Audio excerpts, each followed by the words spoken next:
सावन में हमारी माताएं हरी हरी चूड़ियां पहनती हैं, हरे हरे कपड़े पहनने का भी भाव है कि पूरा हरा भरा, क्योंकि इस समय प्रकृति दुल्हन की तरह सजी हुई है। सावन है ना, जहां देखो वहीं हरियाली है।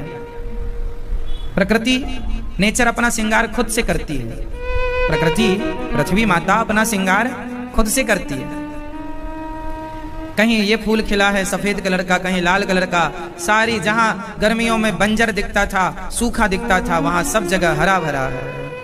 चिड़ियों का वो चहकना है ना, मोर का वो नाचना, यही वो मौसम है। सावन के लिए सैकड़ों गीत बने हैं।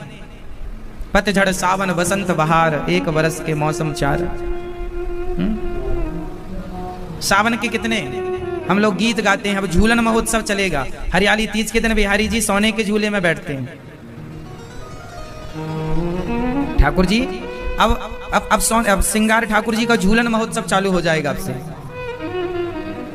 झूलन महोत्सव चलेगा। ठाकुर जी झूला में बैठेंगे, झूला झूलेंगे। वाह। तो आज हम सभी निवेदन कर रहे हैं हम आपसे कि आप लोग प्रकृति से प्यार कीजिए। अपने घर में कहीं जगह हो तो छोटा ही सही एक पौधा लगाइए। आप नीम लगाइए, आम लगाइए, वट लगाइए। अपने घर में पीपल वट दूर रखिए, क्योंकि वो बड़ा विशाल पेड़ होता है, जड़ों से क्षति ना पहुंचे। पर आप सामान्य तो लगा सकते हैं। फलदार वृक्ष लगाने चाहिए घरों में, वृक्षों की छांव में। अच्छा, गर्मियों में भी वृक्षों की छांव में जितनी शीतलता होती है, आप यदि अपने घर में एक वृक्ष लगाएं बड़ा सा, और उसकी छांव आपके पूरे घर में पड़ती है, तो आपके घर का टेम्परेचर अपने आप कम हो जाएगा।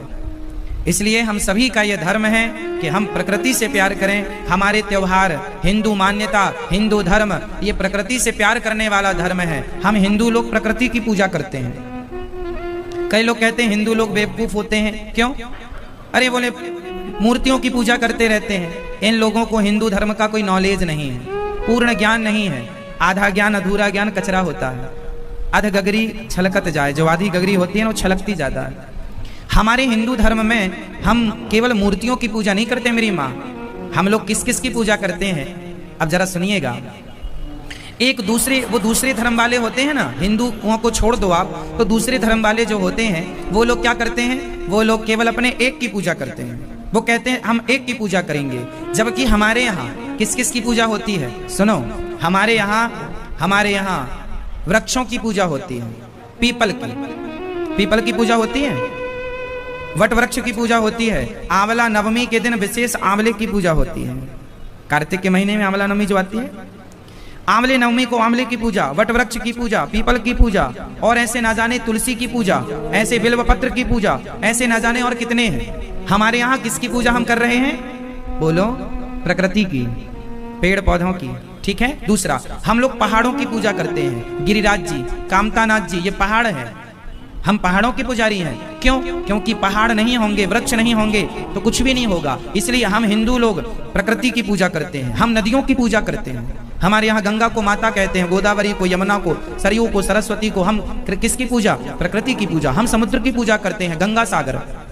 बाकी तीर्थ बार बार, गंगा सागर एक बार। हम सागर को पूजते हैं। हमारे यहाँ सागर को हम देवता मानते हैं। हमारे यहाँ प्रकृति की पूजा होती है। हमारे यहाँ गाय को पूजते हैं, गाय को माता मानते हैं। गावो विश्वस्य मातरः, गाय की पूजा करते हैं। हमारे यहाँ प्रकृति की, गाय हमें दूध देती है। हमारे हिंदू धर्म में एक विशेष बात बताऊं मेरी माँ, हमारे यहाँ पे ये होता है कि हम लोग एहसान कभी नहीं भूलते किसी का। दूसरे धर्म के लोग गाय का दूध पीते हैं और गाय को मारकर हम खा जाते हैं, लेकिन हम हिंदू जैसे गाय का दूध पिए हैं, जैसे गाय ने हमें दूध पिलाया है, अब वो हमारी माता हो गई, अब हम उसका सम्मान करेंगे। आप बताइए, जो गाय का दूध पी के उसको खा जाए पकाकर, वो धर्म अच्छा है, या गाय का दूध पीकर उसे माँ का सम्मान देकर सदा उसकी सेवा करें, वो धर्म अच्छा है? इसलिए सनातन धर्म सबसे श्रेष्ठ धर्म है। हम प्रकृति की पूजा करते हैं, हम नफरत नहीं करते। हमारे यहाँ कुत्ते की रोटी भी निकलती है। पहली रोटी किसकी? गाय की। अंतिम रोटी किसकी?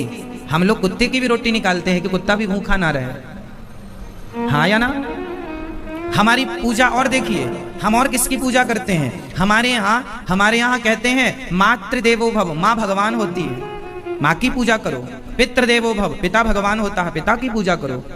अतिथि देवो भव, अतिथि भगवान होता, अतिथि की पूजा करो, अतिथि का सम्मान करो। और आचार्य देवो भव, गुरुजनों की पूजा, गुरुजनों का सम्मान करो। हमारे यहाँ माता पिता गुरु और अतिथि ये भगवान के तुल्य माने जाते हैं। हमारे यहाँ नदियाँ समुद्र पहाड़ ये सब भगवान के तुल्य माने जाते हैं। हम बताइए किसके पुजारी हैं? हम प्रकृति के पुजारी हैं। हमारे यहाँ और तो ठीक है, अभी नाग पंचमी आएगी तो नागों को भी हम दूध पिलाते हैं, हाँ या ना?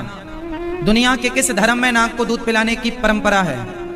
हमारे यहाँ जानते हैं लाखों लोग आज तक इतिहास में सांप के काटने से मर गए होंगे, लेकिन फिर भी वो सांप इस प्रकृति में रहता है, इसलिए हम लोग उसकी पूजा करते हैं, क्योंकि वो गले में शंकर जी के गले में रहता है। इसलिए हम शंकर जी के उसका शिवगण मान करके हम उसकी उपासना करते हैं। चल तू भी भैया भले जहर देता है, हम तुझे दूध देंगे। तेरा धर्म है जहर उगलना, हम इंसान हैं। तू अपना धर्म कर, तू अपना कर्म कर, मैं अपना कर्म करता हूँ। ये हिंदू है, ये हिंदू प्रकृति का पुजारी है। लेकिन इन्हीं हिंदुओं को जमाना ये कहता है ये ढोंगी है, ये पाखंडी है। ना जी, हमारा ही शास्त्र, हमारी ही बातें साइंटिफिक हैं, बाकी किसी की बात साइंटिफिक नहीं है। बाइबल में लिखा है पृथ्वी चपटी होती है, और हमारे वेद पुराणों में लिखा है पृथ्वी गोल होती है। आज वैज्ञानिकों को पता चला कि पृथ्वी गोल होती है, लगभग 100 साल पहले पता चला। हम हिंदुओं को लाखों साल से यही पढ़ाया गया वेद पुराणों में, पृथ्वी गोल होती है। तो मास सैटेलाइट के द्वारा जान पाए कि पृथ्वी गोल है, हम वेद पुराणों के द्वारा जान पाए कि पृथ्वी गोल है। वही जान पाए जो तुम आज ने खर्चा करके बताया। हमारे पूरे वेद पुराण साइंटिफिक हैं। कभी जगन्नाथपुरी जाइए, जगन्नाथपुरी के मंदिर में 12 भगवान का एक चित्र बना है मंदिर में, पत्थर का। उस चित्र में भगवान के मुंह में पृथ्वी रखी है, वो गोल है। जगन्नाथपुरी का मंदिर कितने साल पुराना है? बताओ, जगन्नाथ जी का मंदिर कितने साल पुराना है?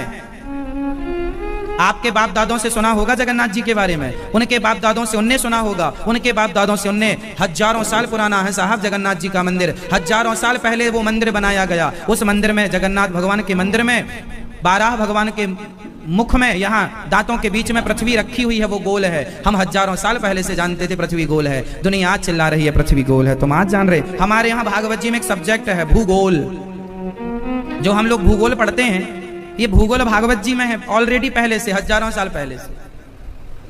हमारा वेद पुराण पूरा साइंटिफिक है। सावन में शंकर जी को दूध चढ़ता है, हाँ या ना? बोलो हाँ कि ना? इसमें पिक्चर बना दी बंबई वालों ने, कह दिया शंकर जी को दूध क्यों चढ़ाते हो? हाँ, मूर्खों को समझाए कौन? इसमें कितना बड़ा साइंस है, इसमें कितना बड़ा साइंस है।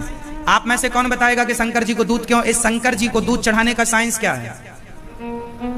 इसका साइंस आज मैं आपको समझाऊंगा। आप समझा सको तो आप बताओ। दूध चढ़ाते हैं, हमारी श्रद्धा है, ये तो भावना है, ठीक बात है। मैं इसका साइंटिफिक कारण बता सकता हूं। शंकर जी को दूध चढ़ाने के पीछे हजारों साल पुरानी हमारी साइंटिफिक बात छिपी हुई है, वैज्ञानिक बात छिपी हुई है। आज इस बात को शायद लाखों में कोई एक आदमी जानता होगा, पर मैं चाहूंगा आप सब जाने इस बात को। बता दूं, सुनो। ये जो सावन का महीना चलता है ना मेरी मां, दूध ना देने वाली गाय यदि जरा सा दूध देने, जिस गाय का दूध 1 लीटर है, फॉर एग्जाम्पल, जो गाय 1 लीटर दूध देती होगी, वो गाय सावन के महीने में 1.5 से 2 लीटर दूध अपने आप देने लग जाती है। आपको पता है? नहीं, सावन के महीने में गायों का दूध बढ़ता है। आपने शायद गाय की कभी सेवा की हो तो इस साइंस को समझेंगे आप। इस सावन के महीने में जो बारिश होती है, तो बारिश, आपको पता है गर्मियों में जितना पॉल्यूशन ऊपर जाता है वो बारिश से नीचे आता है। साइंस समझिए, हर चीज का मैं साइंस बोल रहा हूं। जितना पॉल्यूशन 8 महीने में ऊपर जाता है वो 4 महीने की बारिश में नीचे आ जाता है, प्रकृति शुद्ध होती है। तो जो पहला पानी गिरता है, वो पानी से क्या है, उस पानी से जो घास निकलती है, एक्चुअली वो घास चूंकि जहरीले पानी की उत्पन्न हुई है, पानी जहरीला है, कितना पॉल्यूशन होता है। इतना पॉल्यूशन हुआ कि ओजोन परत में छेद हो गए हैं, अभी लॉकडाउन में कुछ छेद भर गए हैं। कुल मिलाकर जो पहला पानी गिरता है, जिस पानी से घास निकलती है, तो वो पानी से जो घास निकलती है, उस घास को जब गैया खाती है तो वो घास एक्चुअली जहरीली होती है। पहली घास, लोग, आपकी दादी नानी ने भी कहा होगा पहले पानी में मत नहाना, क्योंकि पहला पानी नुकसानदायक होता है। जब बारिश अच्छी झमाझम हो जाए और कंटिन्यू गिर जाए पानी, फिर वो पानी शुद्ध हो जाता, फिर अपन लोग नहाते हैं उस बारिश के पानी में, यदि किसी का मन है तो जो पहला पानी है वो जहरीला होता है, और उस जहरीले पानी से जो घास होती है वो भी जहरीली होती है, और उस घास को गैया खाती है, क्योंकि पहले के जमाने में हर घर में गाय हुआ करती थी। हम भारतीयों के घर में, हम हिंदुओं के घर में, सबके घर में, आपके घर में, आपके बाप दादों के घर में, पहले सबके घर में गाय रही होगी, अब नहीं, पर सबके घर में गाय थी, हाँ या ना भाई? आपके बाप दादों के घर में पहले गायें थी कि नहीं? और पहले 2-2, 10-10, 20-20, 100-100 गायें हुआ करती थी। नंद बाबा के यहाँ 9 लाख गैया थी। पहले जिसके घर में जितनी गाय वो उतना बड़ा आदमी माना जा रहा है, इसके पास इतनी गाय है। पहले का धन पैसा नहीं होता था, पहले का धन गौधन, पहले का धन गौधन, गजधन। पहले जिसके पास ज्यादा गौ होती थी, ज्यादा हाथी होते थे, गौधन, गजधन, बाज, बाज जिसके घर में होते थे, गौधन, गजधन, बाजधन और रतन धन खान। ये सोना चांदी की का नंबर दूसरे नंबर, तीसरे नंबर पे आता था। पहला धन होता था गौधन, दूसरा धन गजधन, हाथी। पहले लोगों के घर, राजा महाराजाओं के घर हाथी होते थे। जिस राजा के पास जितना हाथी होता था वो उतना बलवान राजा माना जाता था। पानीपत का जब पहला युद्ध हुआ उस समय हाथियों से युद्ध हुआ था। इतिहास के पन्ने आप पढ़ेंगे तो मिलेगा। पानीपत का जब पहला युद्ध हुआ तो उस समय हाथी सम्मिलित थे। महाभारत के युद्ध में हाथी सम्मिलित थे। क्यों जी? महाराणा प्रताप पृथ्वीराज चौहान के पास हाथी थे, उनके हाथियों का भी इतिहास मिलता है। तो हम गौधन, गजधन, जिसके पास जितने हाथी उतनी बड़ी सेना, उतनी बड़ी ताकत। गौधन, गजधन, बाजधन और रतन धन खान, जब आवे संतोष धन सब धन धोरी समान। तो पहले का धन है गाय। तो पहले गाय सबके घर होती थी, और गाय सबके घर होती थी तो दूध सबके घर होता था। तो दूध, जो पहला दूध होता था, समझो, पहला पानी, पहली घास, पहली बार गैया ने घास खाई तो उसका पहला जो दूध बना, वो पहला दूध बच्चों को नुकसान करेगा, क्योंकि वो जहरीला है। जहरीला पानी, जहरीली घास। तो फिर हमारे बड़े बुजुर्गों ने नियम बनाया, अब ये दूध है फेंक तो सकते नहीं है, दूध है, गोरस है, फेंक तो सकते नहीं है। बोले एक काम करते हैं, शंकर जी को चढ़ाते हैं। शंकर जी को जहर पसंद है, जहरीला दूध भी शंकर जी को चढ़ाएंगे। भांग धतूरा शंकर जी को चढ़ता है, तो पहली बारिश का जो पहला दूध होता है वो दूध चढ़ाने का नियम बन गया। शंकर जी को अभिषेक करेंगे, पहला दूध से शंकर जी का अभिषेक। ये तब से परंपरा चली आई। तो वो दूध नुकसानदायक है, गाय का पहला दूध, इसलिए वो शिव जी को चढ़ाया जाता है, क्योंकि भांग धतूरा शंकर जी को चढ़ता है, इसलिए वो जहरीला दूध शंकर जी को, शंकर जी जहर पीते हैं ना, है ना। तो वो शंकर जी को तब से दूध चढ़ाना शुरू हुआ।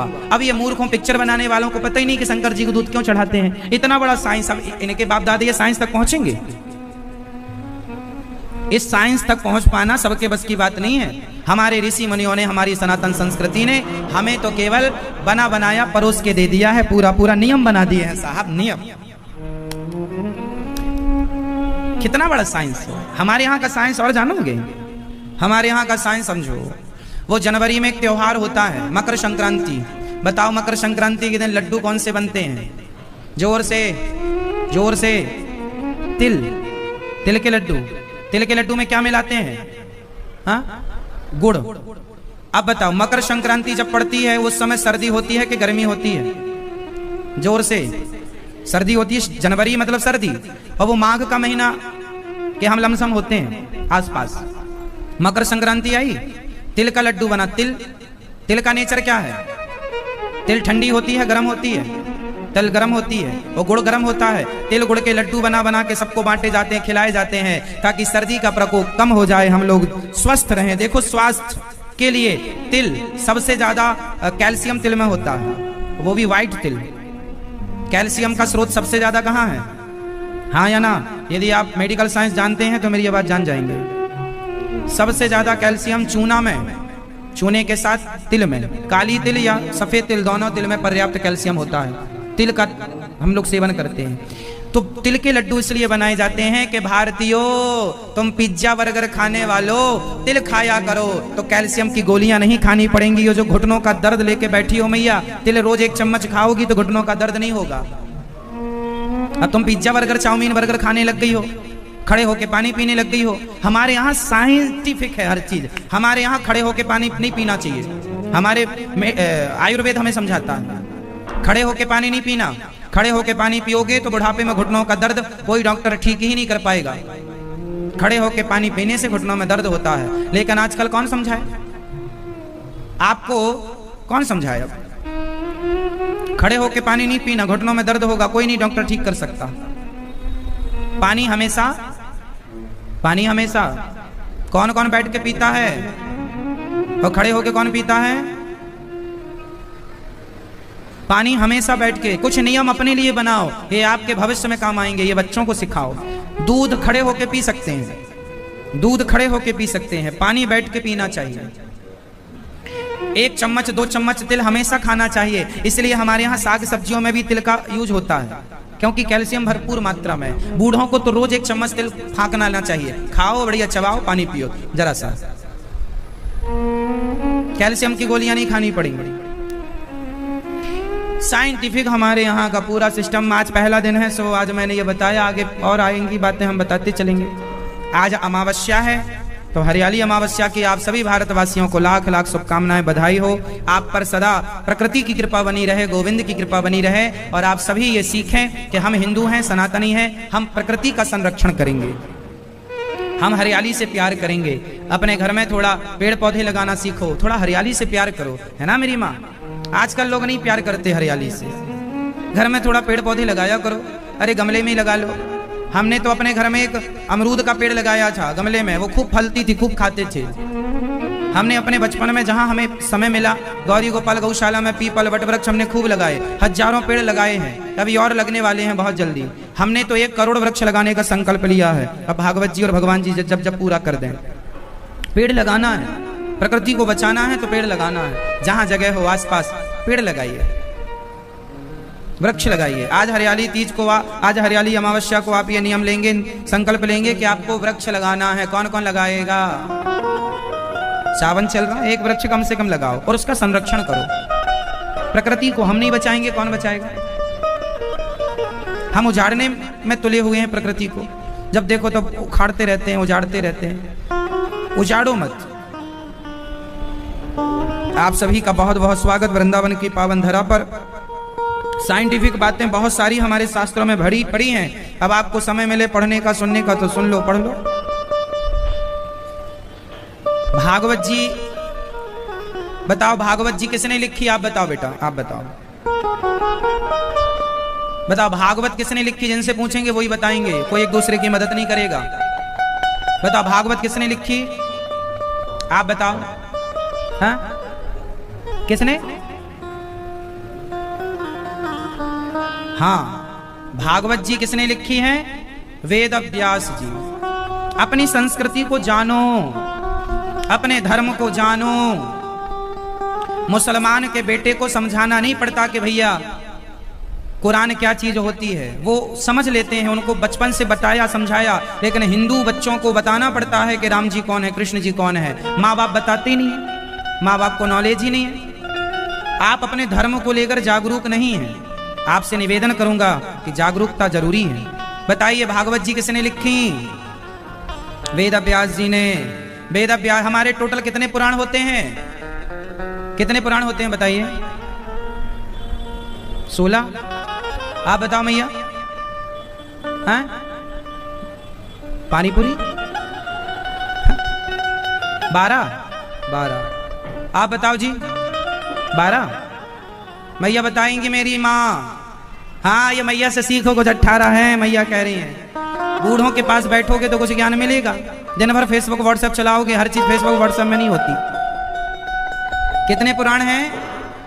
कितने पुराण हैं हमारे सनातन धर्म में? पुराण कितने हैं बोलो? 18 पुराण। वेद कितने हैं हमारे? 4 वेदों के नाम आप बताएंगे बैठे बैठे।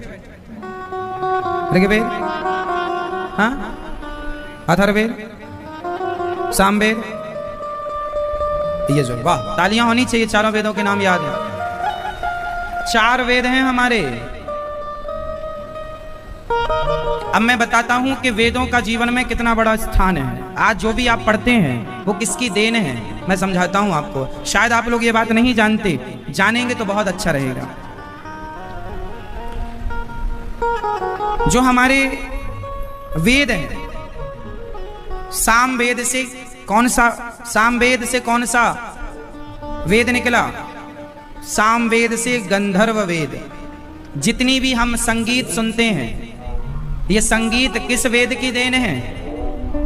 संगीत किस वेद की देन है? सामवेद। संगीत जो भी हम रागें सुनते हैं, इस धरती पर दुनिया में कहीं भी संगीत बजता हो, वो समझ लो सामवेद ही बज रहा है, क्योंकि संगीत सामवेद का स्वरूप है। सारी दुनिया को संगीत की शिक्षा वेदों ने दी है, याद रखिएगा। संगीत कहां से निकला? वेदों से। सा रे गा मा पा धा नी सा, सातों स्वर वेदों से ही प्राप्त हुए हैं, पक्षियों से लिए गए हैं ये सातों स्वर। ठीक है।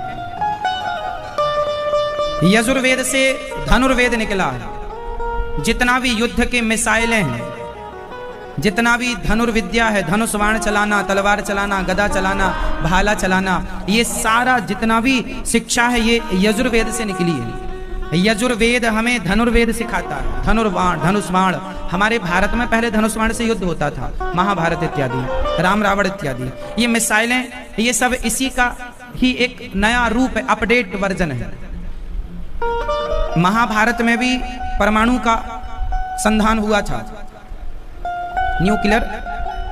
जो हमारे यहां भागवत जी में लिखा है ब्रह्मास्त्र, आग्नेयास्त्र, ये सारा जो है सब कुछ हमारे आज आप आग्नेय मिसाइलें आप देख ही रहे हैं। मिसाइलें, परमाणु बम नागासाकी में पटका गया, तबाही मचा दी उसने।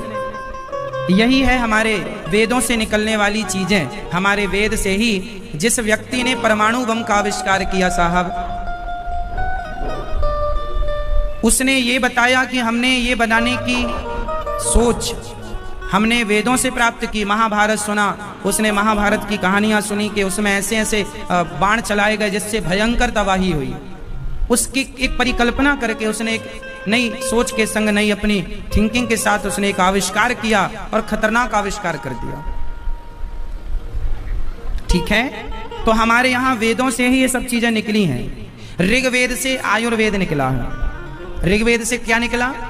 आज जितना भी आज दुनिया आयुर्वेद में काम कर रही है, अब बड़े बड़े हॉस्पिटल बनने लग गए हैं आयुर्वेद के, मतलब आज लोग भाग रहे हैं आयुर्वेद की ओर। तो ये वेद से निकला हुआ है, ऋग्वेद से। बताइए, इस धरती के सबसे पहले सर्जन कौन हुए हैं? सबसे पहले सर्जन कौन? सबसे पहले डॉक्टर, सबसे पहले बड़े चिकित्सक, ऑपरेशन करने वाले सर्जन, पहले सर्जन कौन? आप बताओ, नहीं पता? इस धरती के सबसे पहले सर्जन भगवान शंकर, जिन्होंने अपने बेटे के सिर को काटकर हाथी का सिर जोड़ दिया और बिल्कुल खड़ा कर दिया। सर्जरी नहीं तो क्या है ये? अपने ससुर जी का भी ऑपरेशन किया। दक्ष प्रजापति, दक्ष का सिर कट गया तो बकरी का सिर लगाया था। आज का डॉक्टर, आज का दुनिया का कोई डॉक्टर मनुष्य के धड़ में बकरे का सिर नहीं जोड़ सकता, लेकिन शंकर जी ने पहले ही ये सब कर दिखाया। हमारे वेद पुराण जहां तक हैं, वहां तक पहुंचने में अभी लोगों को हजारों साल लगेंगे, हजारों साल लग जाएंगे। तो पहले सर्जन भगवान, तो शंकर जी ने इतना बड़ा आपको ज्ञान दे दिया है, अब उनको दूध भी नहीं चढ़ाओगे? क्यों भैया? शंकर जी को दूध चढ़ाने में कोई ऐतराज है आपको? ये बंबई वाले जो पिक्चर बनाने वाले ना, ये शंकर जी के ऊपर पिक्चर बना देते हैं। दूध क्यों चढ़ाते हो, दूध क्यों चढ़ाते हो, गरीबों में बांटो, गरीबों में बांटो। अरे समझाओ उनको कि गरीब भी वहीं बैठते हैं जहां शंकर जी का मंदिर होता है। उन्हें पता है कि यहीं चढ़ाने आएगा दूध तो 10-5 रुपए दे के जाएगा। तुम्हारी पिक्चरें रिलीज होती हैं बड़े बड़े थिएटरों पर, बड़े बड़े मॉलों पर, वहां भिखारियों को कहां बैठने की जगह मिलती है? तुम्हें बड़ी चिंता है गरीबों की, तो पिक्चर की कमाई लगा देते गरीबों की सेवा में। एक आध हॉस्पिटल बनवा देते, फ्री में चलवाते, एक यूनिवर्सिटी बनवा दो, एक बढ़िया कॉलेज बनवा, 1 रुपए नहीं